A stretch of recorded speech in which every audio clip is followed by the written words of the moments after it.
Weird dog.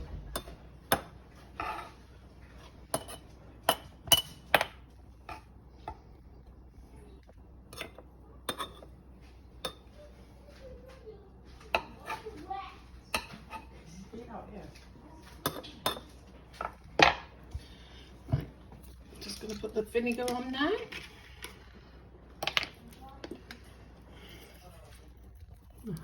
Don't remember. You should just put a big hole in the lid. Nah. It won't take long.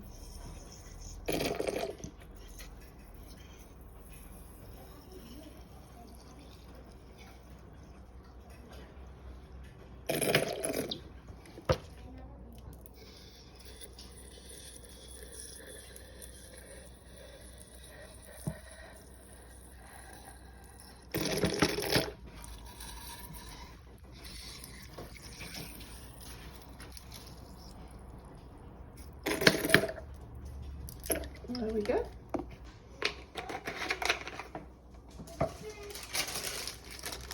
And the brown paper. Oh, greaseproof paper.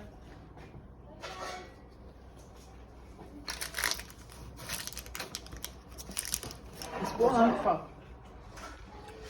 Because paper. the acid and the lid. Oh, okay. You don't want it to corrode. Oh. And there you go. There we go. That's our Christmas beetroot. How long did it take to ferment? It could take till Christmas. Oh. Fresh from the plot. Picked yesterday.